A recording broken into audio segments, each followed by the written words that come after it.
Devontae Tank Davis. Let Shakur Stevenson. Devin Haney know y'all ain't built like that, bro.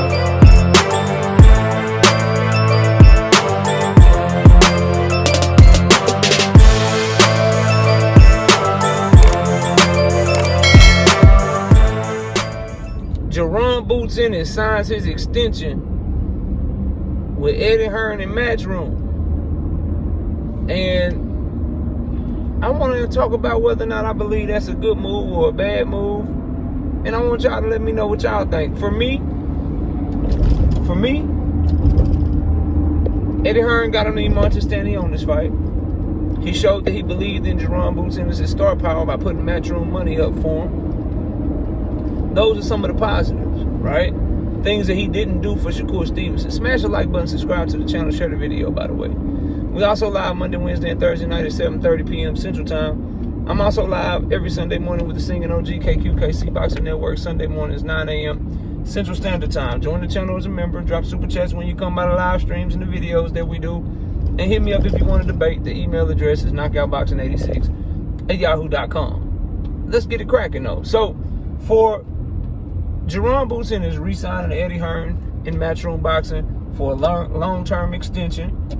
It's a couple of things, right? The positives are, as I said at the beginning of this video, Eddie showed that he believed in Jaron Boots Ennis' star power and ability to be a superstar. He invested in Jaron Boots Ennis, putting up his own Matchroom budget dollars to make Jaron Boots Ennis fights and put him in Philly a couple of times, put him over there in New Jersey, and really invest in him and put on events for him. Where Eddie Hearn fell flat, in my opinion, is how he represented him to the public, and also the fights that he was able to get him. He really only got him one fight of any substance, and that is obviously the Monte Stanionis fight. So those would be the negatives. However, the main negative to me that I want to talk about is I don't think Jaron Boots Ennis ever cared about what Eddie was saying publicly to the media or publicly to the fight fans. I remember I was talking to my homie, Deem, shout out to him. And we were having this debate on my channel. We were talking about this going back and forth. And one of the things that stuck out to me is when I told my brother, I said, look, bro, Jaron Boots Ennis doesn't have a problem with what Eddie is doing. He don't have a problem how Eddie is representing him to the media. And if Eddie is lying to make Jaron Boots Ennis look bad, then Boots should be saying something about it. Well, to my homie Deem, you know what I mean? And to everybody that's a Jaron Boots Ennis fan like me. Right? My bad, y'all. Dang, slipped.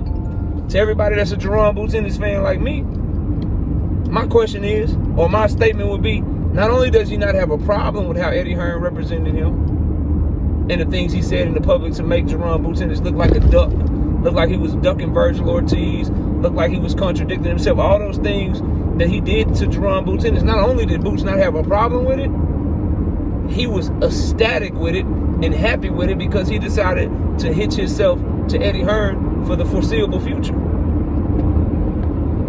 So when Eddie Hearn is saying things like, they contacted us, right, about a fight with Virgil Ortiz for later this year that we were reached out to, but then Jaron Boots Ennis says that his team is the one that sent an offer. Well, there's a contradiction there, and Boots clearly didn't have a problem that Eddie Hearn is the one that caused that contradiction.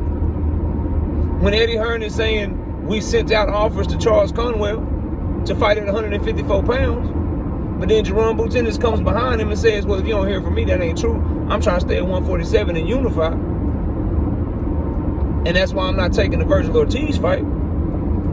Boots Ennis had no problem that Eddie Hearn made him look like that, bro. Made him look crazy out here, for lack of a better word. So all I'm saying is, a Boots fan, I have no problem with what Eddie says about Jaron Boots Ennis publicly anymore, bro. And the reason I don't have a problem is because he don't have a problem. Because if he had a problem, then he wouldn't resign to him, fam. He wouldn't resign to him. He wouldn't resign to him because Eddie Hearn, while he has invested in Jaron Boots Ennis, while he has put Jaron Ennis in a really good position from a star power standpoint. He has also made him look like a duck in moments. He has also made him look like he didn't want no smoke with Virgil on 2 separate occasions now, bro.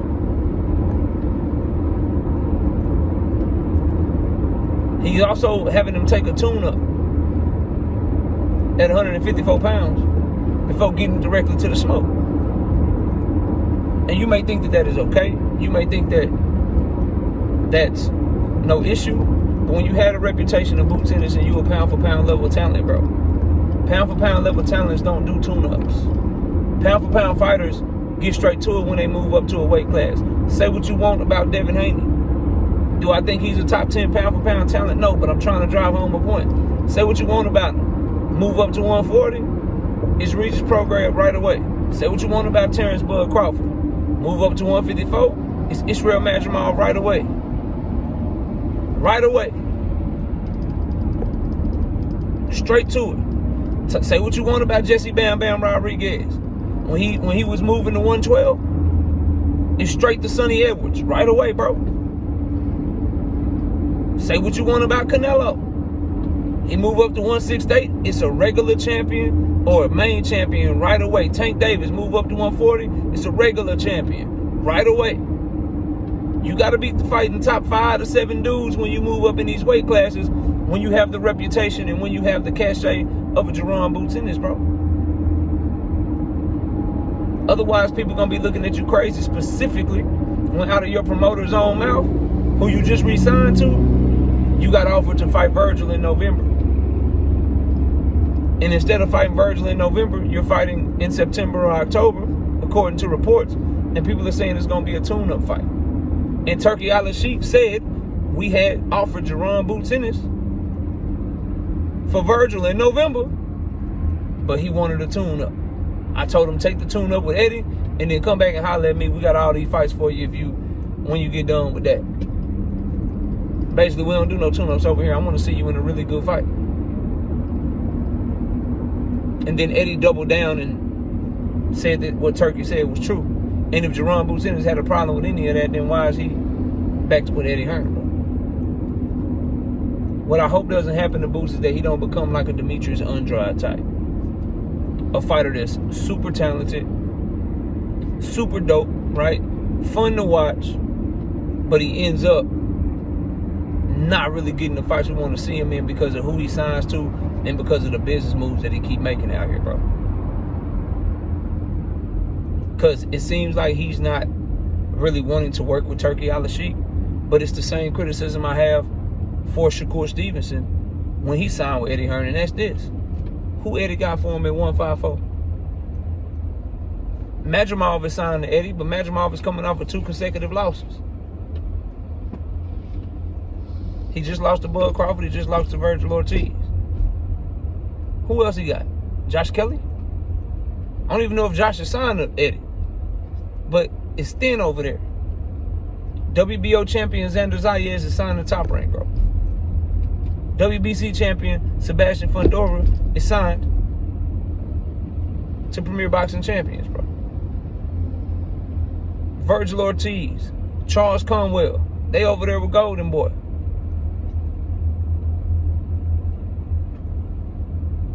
Who else? Jesus Ramos, Premier Boxing Champions fighter. Yoenis Telez, Premier Boxing Champions fighter. Erickson Lubin, Premier Boxing Champions fighter. Bakram Murtazaliev. He ain't signed to Matchroom. IBF champion, Bakram Murtazaliev.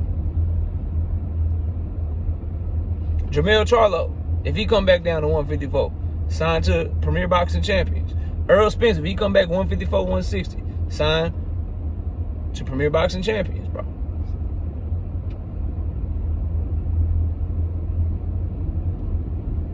Sir Habahachuk, independent fighter.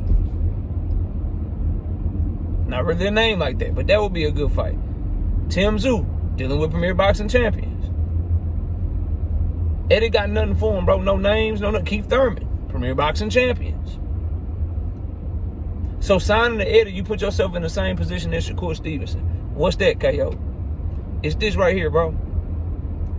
Eddie has to go to somebody else to get a fight for him. and hope that another promoter will play ball.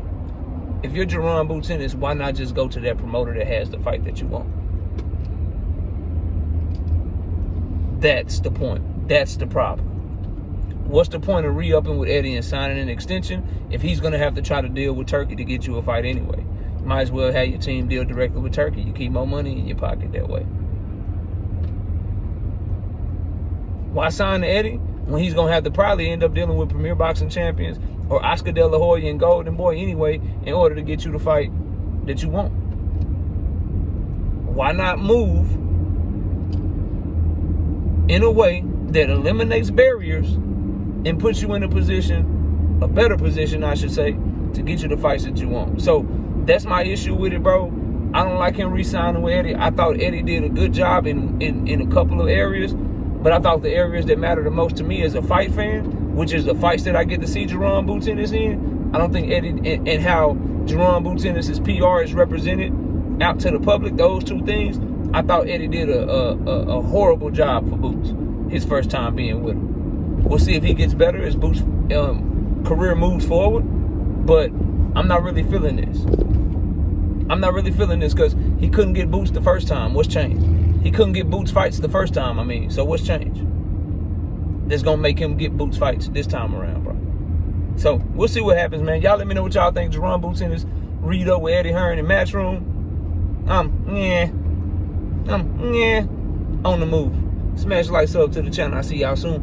Peace. Javante Tank Davis.